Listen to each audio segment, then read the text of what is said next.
Welcome to జై9 today ముందుగా headlines చూద్దాం. TS ను టీజీగా ఎందుకు మార్చాల్సి వచ్చిందో చెప్పిన రేవంత్ రెడ్డి.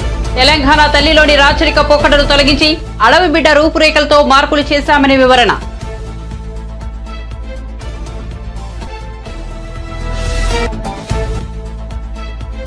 చింతలపూడిలో చంద్రబాబు రాకదిరిన సభ, ప్రభుత్వాన్ని దింపేందుకు ప్రజలు సిద్ధంగా ఉన్నారన్న చంద్రబాబు. అన్ని వ్యవస్థలను భ్రష్టు పట్టించామంటూ సీఎం జగన్ పై ధ్వజం, రాష్ట్రాన్ని మళ్లీ పునర్నిర్మించుకోవాల్సి వచ్చిందంటూ పిలుపు. రేవంత్ రెడ్డిపై బాల్క సుమన్ వివాదాస్పద వ్యాఖ్యలు, చెప్పు తీసి చూపించిన బీఆర్ఎస్ నేత. కేసీఆర్ పై రేవంత్ రెడ్డి చేసిన వ్యాఖ్యల మీద బాల్క సుమన్ మండిపాటు.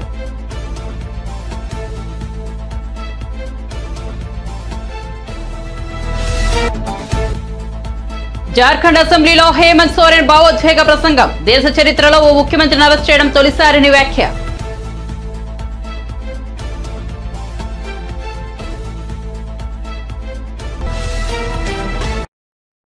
ఇక వార్త వివరాల్లోకి వెళ్తే కేబినెట్ సమావేశంలో తెలంగాణ తల్లి విగ్రహ రూపంలో మార్పులు, ప్రస్తుతం టీఎస్ గా ఉన్న వాహన రిజిస్ట్రేషన్ కోడ్ టీజీగా మార్పు, రాష్ట్ర చిహ్నంలో మార్పులు చేయాలని నిర్ణయం తీసుకోవడంపై ముఖ్యమంత్రి రేవంత్ రెడ్డి ఎక్స్ వేదికగా స్పందించారు. 4 కోట్ల ప్రజల ఆకాంక్ష మేరకే ఈ మార్పులు చేయాలని నిర్ణయించినట్టు తెలిపారు.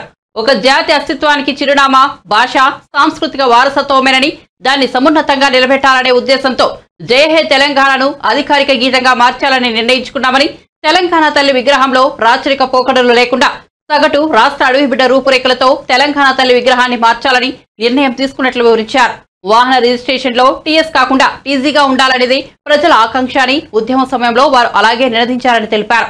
వారి ఆకాంక్షలను నెరవేరుస్తూ ఈ నిర్ణయం తీసుకున్నట్లు తెలిపారు. ఏపీ అసెంబ్లీ బడ్జెట్ సమావేశాలు నేడు ప్రారంభమయ్యాయి. మొదటి శాసనసభ శాసన మండలిని ఉద్దేశించి గవర్నర్ అబ్దుల్ నజీర్ ప్రసంగించారు. వికేంద్రీకరణకు తమ ప్రభుత్వం కట్టుబడి ఉందని స్పష్టం చేశారు. తమ ప్రభుత్వ హయాంలో పేదరికాన్ని 11.52% నుంచి 4.1% తగ్గించగలిగామని చెప్పారు. రాష్ట్రంలో కొత్త జిల్లాల ఏర్పాటుతో పరిపాలన ప్రజలకు చేరువైందని, 2.6 లక్షల మంది వాలంటీర్ల సాయంతో ప్రజలకు నేరుగా ప్రభుత్వ సేవలు అందుతున్నాయని గవర్నర్ వివరించారు.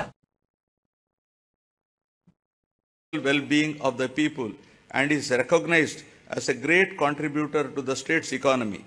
My government has completely revamped the medical infrastructure and medical education in the state.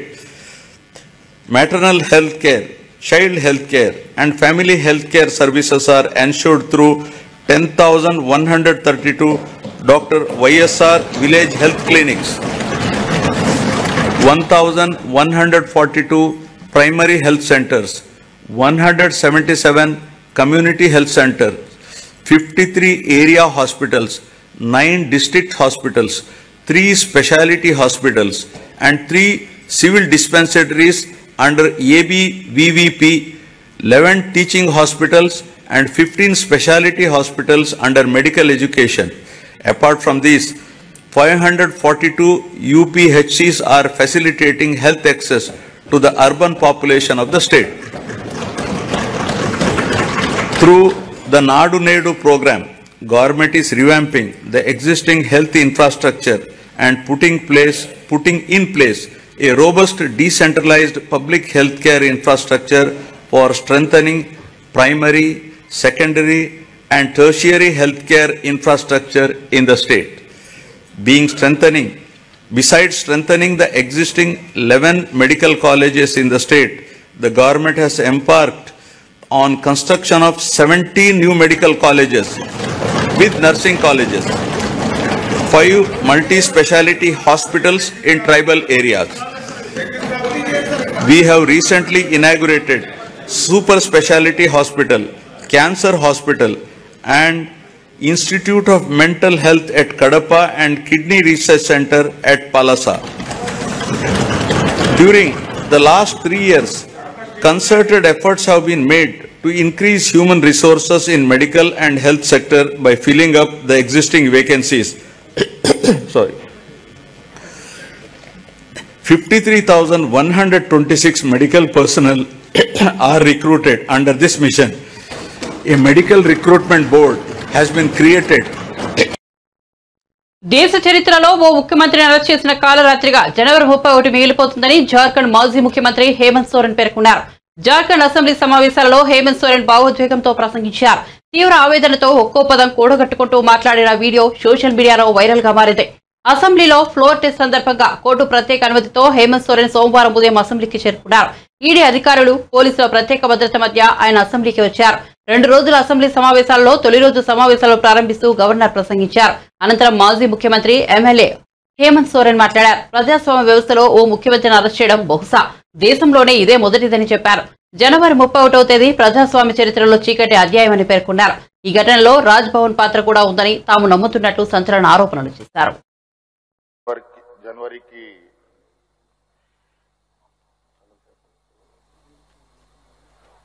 जो काली रात, काला अध्याय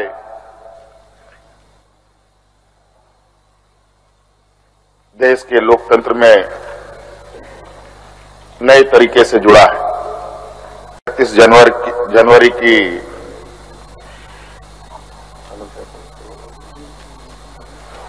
जो काली रात, काला अध्याय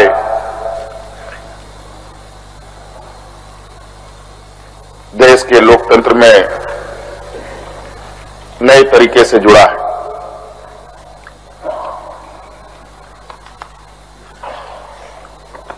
इकतीस तारीख रात को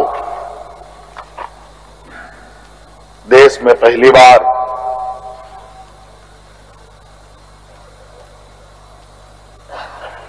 किसी मुख्यमंत्री का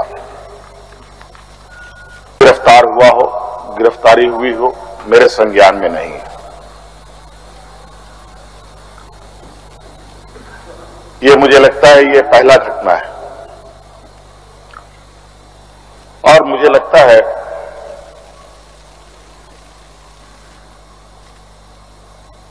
इस घटना को अंजाम देने में कहीं ना कहीं राजभवन भी शामिल रहा है।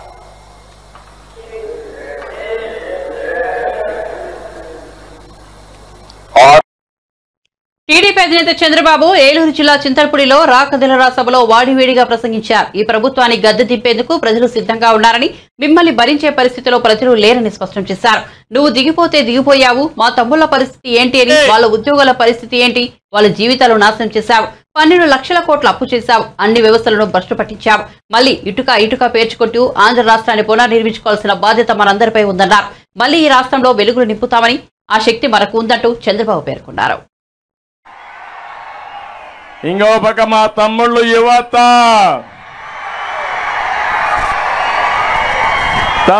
యువతంతా తెలుగుదేశం జనసేనాని. మీరు ఒక సైడ్ ఉంటే ఇంకా ఓటమి లేదు. అందుకే ఈ మీటింగ్ చూసి చెప్తున్నాను, ఉమ్మడి పశ్చిమ గోదావరి జిల్లా 2014 రిపీట్ అవుతుంది. అన్ని సీట్లు మనమే. గెలిపిస్తారా లేదా అని మిమ్మల్ని అడుగుతున్నా. గెలిపిస్తామంటే గట్టిగా చప్పట్లు కూడా చెప్పండి, మేము ఉంటాం, గెలిపిస్తామని.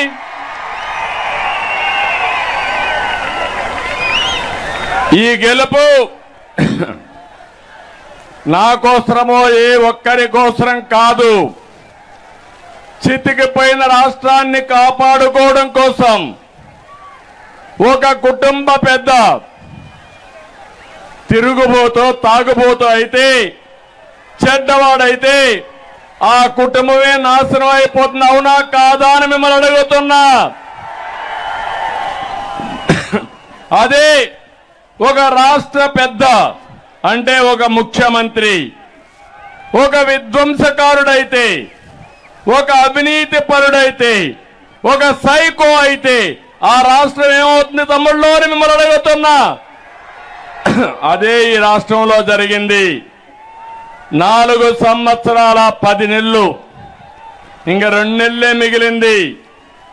రాష్ట్రాన్ని సర్వనాశనం చేశాడు, బ్రాండ్ ఇమేజ్ దెబ్బతీశాడు.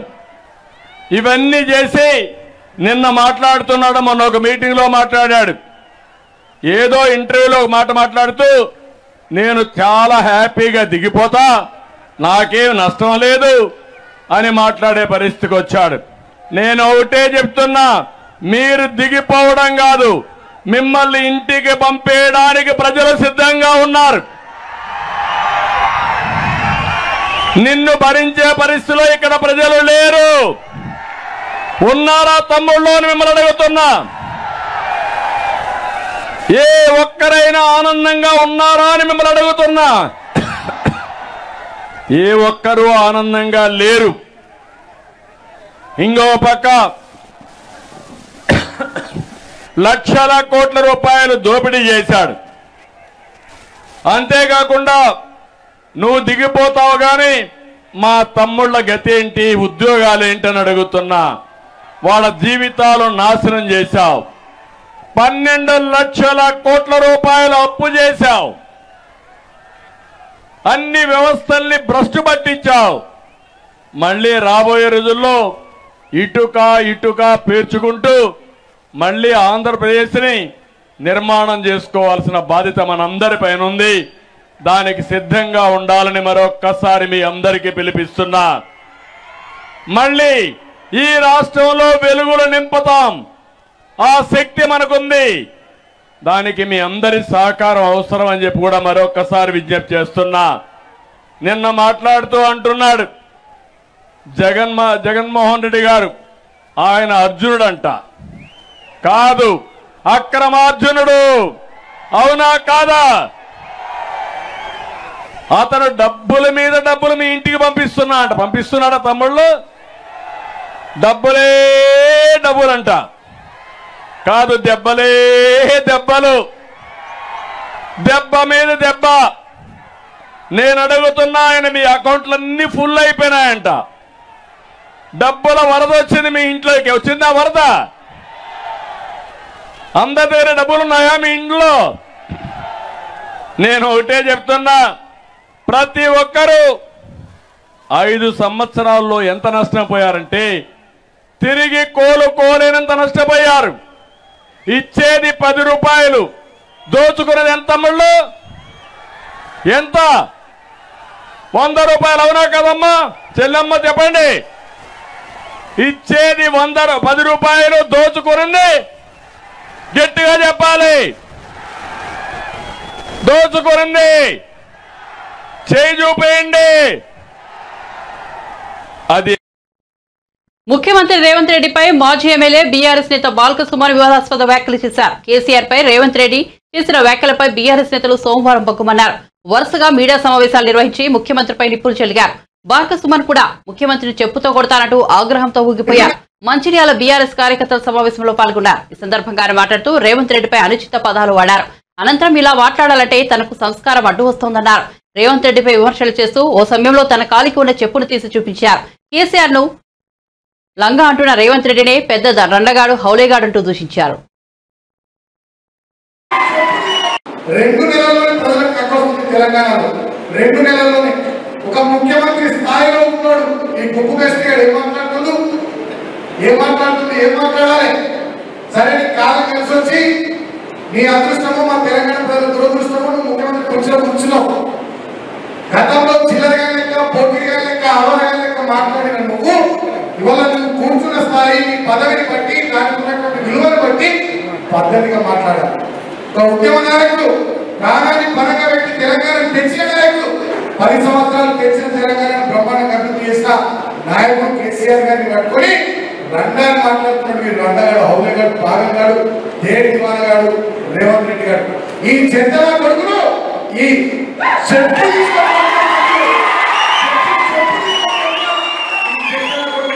అట్లే కానీ మనకు సంస్కారం అంటే వస్తున్నది. బిడ్డ పునర్కాన్ రేవంత్ రెడ్డి నా కొడుకు ఖబర్దార్. మా కేసీఆర్ అంటే మా ప్రభుత్వం లేకపోవచ్చు, లక్షల మంది పండగకి తొక్కుతాం. మాజీ సీఎం కేసీఆర్ పై మంత్రి కోమటిరెడ్డి వెంకటరెడ్డి ఫైర్ అయ్యారు. కేసీఆర్ ఎస్ఎల్బీసీ ప్రాజెక్టు నిర్వీర్యం చేశారని పేర్కొన్నారు. నల్గొండ జిల్లాకు కేసీఆర్ బీఆర్ఎస్ పార్టీ అన్యాయం చేశారని ఆరోపించారు. జగదీష్ రెడ్డి మంత్రిగా ఉన్నప్పుడు సాగునీటి ప్రాజెక్టులపై ఏనాడు రివ్యూ మీటింగ్ ఏర్పాటు చేయలేదని విమర్శించారు.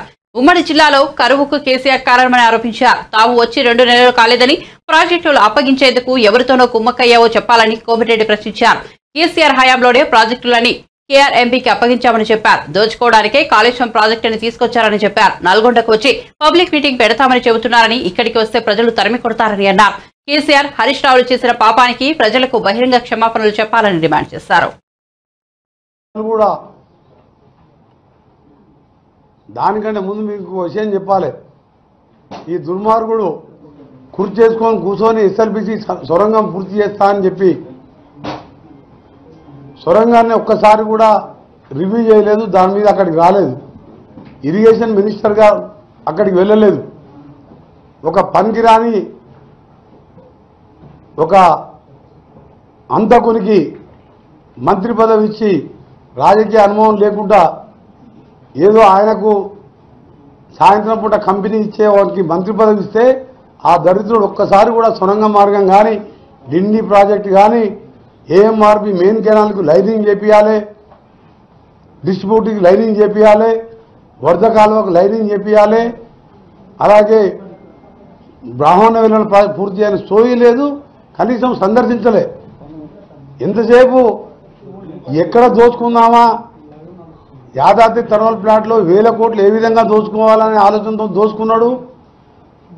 సూర్యాపేటలో కలెక్టర్ ఆఫీస్లో ఈడగడుతున్నా అని చెప్పి ఎస్పీ ఆఫీస్ పక్కకు చూసి రాత్రి తీసుకుపోయి ఒక అసైన్ ల్యాండ్ చుట్టుపక్కల అసైన్ భూములు కొని అక్కడ కట్టి 100 కోట్లు సూర్యాపేటలో సంపాదించుకున్నాడు. కనీసం ఇవాళ సూర్యాపేటలో కూడా నీళ్లు లేని మూసి నీళ్లు తాగే పరిస్థితి ఇవాళ ఆ పనికిరాని వానికి జిల్లాకు మంత్రి పదవి ఇచ్చినందుకు.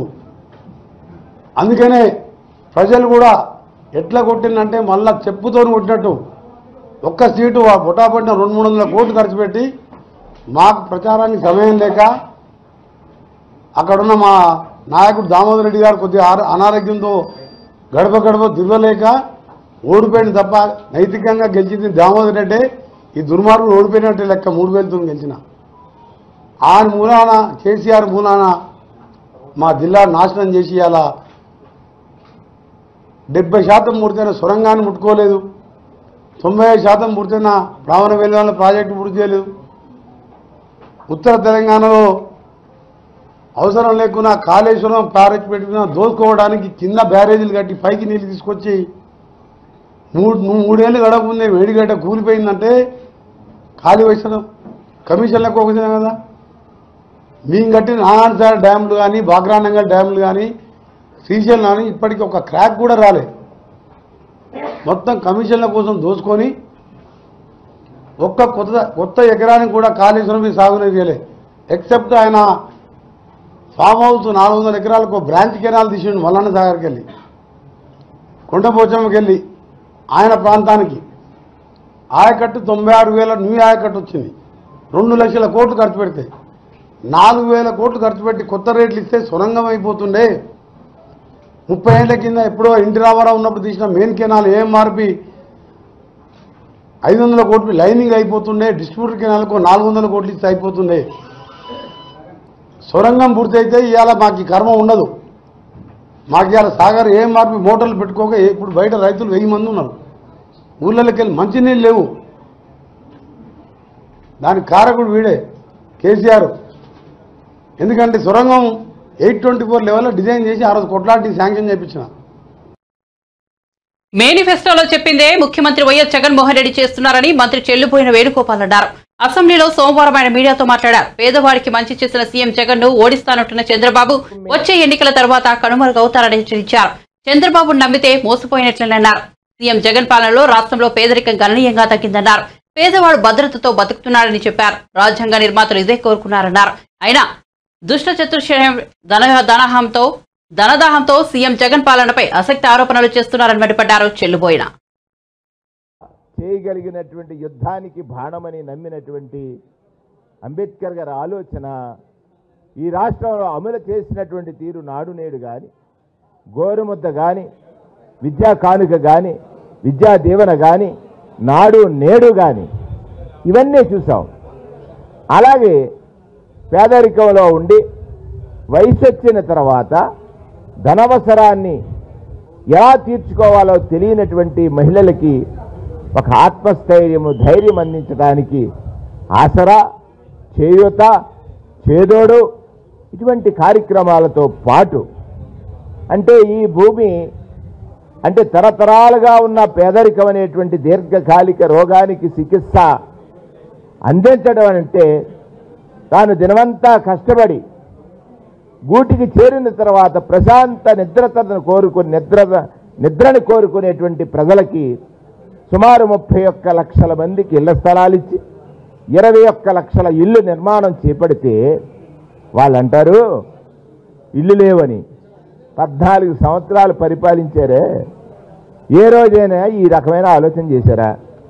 14 ఏళ్ళు ముఖ్యమంత్రి చేశాడే, ఏ రోజునైనా విద్యాపరంగా ఈ నిర్ణయాలు తీసుకున్నాడా? 14 సంవత్సరాలు ముఖ్యమంత్రి చేశాడే, పేదవాడి ఆరోగ్యం గురించి ఎప్పుడైనా ఆలోచన చేశాడా? ఇవాళ 25 లక్షల రూపాయలు ఆరోగ్యశ్రీ కార్డు ఇచ్చి తను ఈ రాష్ట్రంలో పుట్టినందుకు గర్వపడేలాగా పేదవాడు భద్రతతో బతుకుతుంటే అది చూసి తట్టుకోలేక పేదరికం 11.7% ఉంటే ఈవేళ ఇది 2 అంకెల పేదరికం 1 అంకెకి వచ్చి 4% తగ్గిందనంటే ఇది కదా పాలన, ఇది కదా రాజ్యాంగం మనకు చెప్పింది, ఇది కదా రాజ్యాంగ నిర్మాత కోరుకున్నటువంటి పరిపాలన. ఈ పాలన మీద దుష్ట చతుష్టయం అనొచ్చు. ఎవరైతే కొంతమంది వాళ్ళ ధనదాహానికి వాళ్ళు అనేకమైనటువంటి అసత్య ఆరోపణలు చేస్తూ ఉన్నారు. వాస్తవం మాట్లాడుకుందాం మీడియా మిత్రులారా, మీ ద్వారా రాష్ట్ర ప్రజానీకాన్ని నేను కోరుతా ఉన్నాను. సుమారు 40 సంవత్సరాలు క్రితం ఒక ఐరన్ అంటే ఇనుముగా వచ్చాడు చంద్రబాబు నాయుడు. తన మామగారు పెట్టినటువంటి పార్టీని లాక్కున్నాడు, ఇనప ముక్కగా తుప్పు పట్టేశాడు. ఈ రాష్ట్రంలో ఉన్న అన్ని వ్యవస్థల్ని, ఒక్క వ్యవస్థ కాదు, ఈ దేశానికి 4 పిల్లర్స్ ఉన్నాయి. ఒకటి న్యాయ వ్యవస్థ, రెండోది రాజకీయ వ్యవస్థ, మూడవది అధికార వ్యవస్థ, 4వది మీడియా వ్యవస్థ. అన్ని పిల్లర్ని కూడా తుప్పు పట్టించేశాడు. కానీ ఇవాళ తుప్పుపట్టిన ఈ ఐరన్ చంద్రబాబు నాయుడిని మళ్ళీ కట్టాలని ప్రయత్నించేటువంటి 4 మిత్రులు ఉన్నారు, 5 మిత్రులు. మొదటివాడు ఈయన తుప్పుపట్టిన ఇనుమైతే కల్తీ సిమెంట్గా రామోజీరావు గారు, కల్తీ కంకరగా రాధాకృష్ణ గారు. ఇసుక క్వాలిటీ ఉండాలి, పొండిసుక, దాంట్లో TV5 వారు నాయుడు గారు. దానితో పాటు ఇటుకలు కదా నిర్మాణానికి కావలసింది, అవి కూడా చౌడు ఇటుకలు అంటారు మా ప్రాంతంలో. సరైన మట్టితో తయారు చేసిన ఇటుక కాదది, చౌడు ఇటుకతో తయారు చేసినటువంటి లోకేష్ గారు. గురుజాల వైఎస్ఆర్సీపీలో వర్గపోరు మరింత ముదిరింది. ఎమ్మెల్యే కాసు మహేష్ రెడ్డి తీరుపై ఆ పార్టీ ఎమ్మెల్సీ జంగా కృష్ణమూర్తి తీవ్రంగా మండిపడ్డారు. ప్రజాస్వామ్యానికి పాతరేసి ఆటవిక రాజ్యం నడిపిస్తున్నారని ధ్వజమెత్తారు. తన స్వగ్రామం గామాలపాడులో స్థానిక సర్పంచ్కి ప్రభుత్వ విప్గా ఉన్న తనకు తెలియకుండా ఆసరా చెక్కులు పంపిణీ చేయడమేంటని ప్రశ్నించారు. గురుజాల నియోజకవర్గంలో ఒక ప్రత్యేకమైనటువంటి రాజ్యాంగం అమలు జరపడం జరుగుతుంది. గ్రామాల్లోకి వెళ్ళినప్పుడు గ్రామాల్లో ఉన్నటువంటి సమావేశాలకు కానివ్వండి, గ్రామాల్లో జరిగే అభివృద్ధి కార్యక్రమాలకు కానివ్వండి, ఆ గ్రామ సర్పంచి, ఆ గ్రామంలో ఉండే ప్రథమ పౌరుడిగా ఉన్నటువంటి సర్పంచ్ గారికి తెలియజేయాలి. వారి అధ్యక్షతన ఏదైనా సమావేశాలు కొనసాగించాల్సిన ఆవశ్యకత ఉంది. కానీ ఇక్కడ గురుజాల నియోజకవర్గానికి సంబంధించిన శాసనసభ్యుల గారికి ప్రత్యేకమైనటువంటి ఒక రాజ్యాంగం ఉంది. ఇదేదో ధరల పరిపాలన అనుకుంటున్నాడు. ప్రజాస్వామ్యం ఇది. గ్రామాలకు వచ్చినప్పుడు ఆ గ్రామాల సర్పంచ్లు కానివ్వండి, గ్రామాలకు సంబంధించిన పెద్దలకు కానివ్వండి, గౌరవించాల్సిన బాధ్యత ప్రజాప్రతినిధులపై ఉంది. ఆసరా సంబంధించి చెక్కుల్ని రాష్ట్ర వ్యాప్తంగా పంచుతాను మంచిది.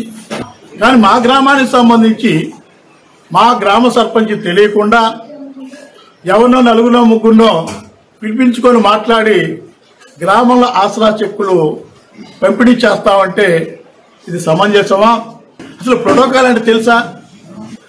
శాసన మండలికి సంబంధించి సభ్యులను గౌరవించాల్సిన బాధ్యత కానీ ప్రోటోకాల్ సంబంధించి ఎమ్మెల్యే కాడికి పెద్దది. అంతేకాకుండా ఈరోజు గవర్నమెంట్ సంబంధించిన విప్పు నేను కనీసం నాకు కూడా తెలియకుండా మా గ్రామంలో చెక్కులు పంపిణీ చేయటం అంటే ఏ విధంగా చేయగలుగుతారు?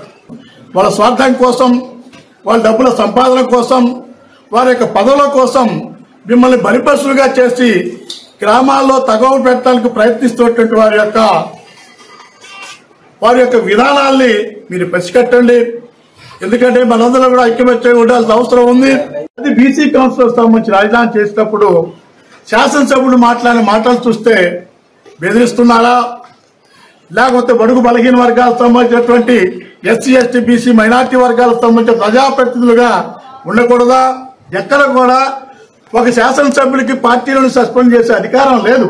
ఆ పార్టీకి సంబంధించినటువంటి పార్టీ నిర్ణయాల ప్రకారం పార్టీకి సంబంధించిన డిసిప్లినరీ కమిటీ ఉంటుంది. ఆ కమిటీ సముచ్చాలకు కానీ ప్రకటన చేసి సస్పెండ్ చేసే పరిస్థితి ఉంది. అదే మరొక చోటకి ఉన్నట్లయితే పోటీ చేసినప్పుడు ఆ వ్యక్తులను ఎందుకు సస్పెండ్ చేయలేరు? అంటే మీకు ఎస్సీ ఎస్టీ మైనార్టీకి సంబంధించిన వాళ్ళే చులకన భావాలు కనపడుతున్నారా? వాళ్ళు ప్రజాప్రతినిధులు ఉండకూడదా అనే విషయాలు కూడా మేము స్పష్టంగా కడుతున్నాం. ఇలాంటి విషయాలను కట్టి పెట్టండి.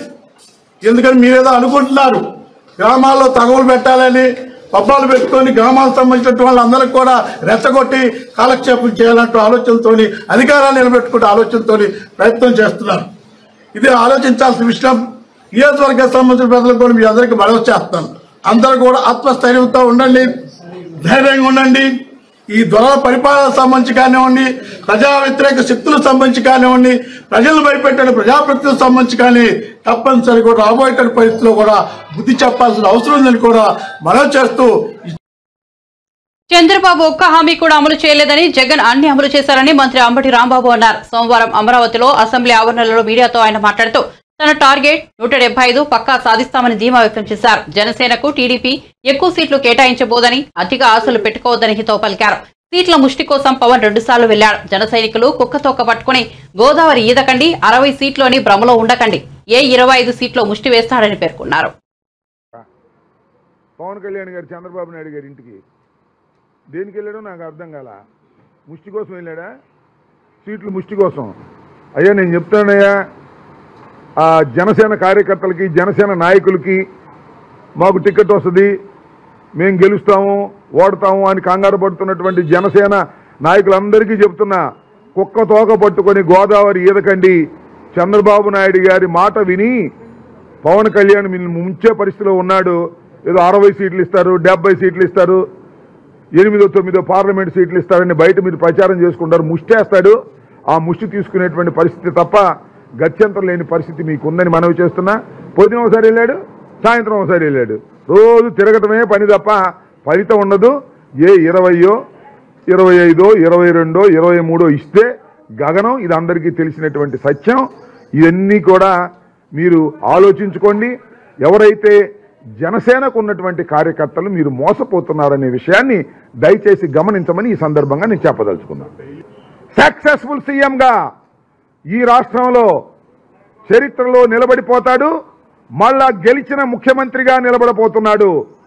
డాక్టర్ వైఎస్ రాజశేఖర రెడ్డి గారు 2వసారి ఏ విధంగా నిలబడ్డాడో ఆ విధంగా ఎన్ని పద్మ వ్యూహాలు వేసినా, ఎందరూ కలిసినా, ఎన్ని కుట్రలు చేసినా, ఎన్ని చీనికలు చేసినా చరిత్రలో నిలబడేటటువంటి విజయాన్ని జగన్మోహన్ రెడ్డి చూపించబోతున్నాడు రాష్ట్ర ప్రజానీకానికి. బులెటిన్ ముగించే ముందు హెడ్లైన్స్ మరోసారి చూద్దాం. టీఎస్ ను టీజీగా ఎందుకు మార్చాల్సి వచ్చిందో చెప్పిన రేవంత్ రెడ్డి. తెలంగాణ తల్లిలోని రాజరిక పోకడలు తొలగించి అడవి బిడ్డ రూపురేఖలతో మార్పులు చేస్తామని వివరణ.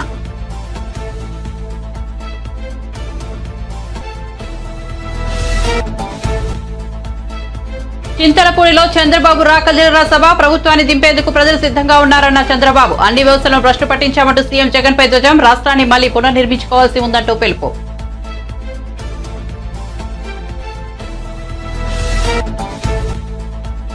రేవంత్ రెడ్డిపై బాల్క సుమన్ వివాదాస్పద వ్యాఖ్యలు. చెప్పు తీసి చూపించిన బీఆర్ఎస్ నేత. కేసీఆర్ పై రేవంత్ రెడ్డి చేసిన వ్యాఖ్యల మీద బాల్క సుమన్ మండిపాటు.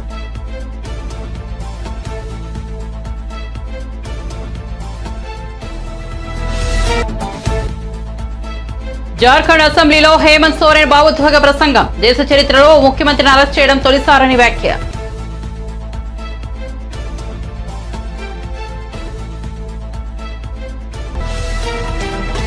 మరిన్ని అప్డేట్స్ కోసం చూస్తూనే ఉండండి జై నైట్ టుడే.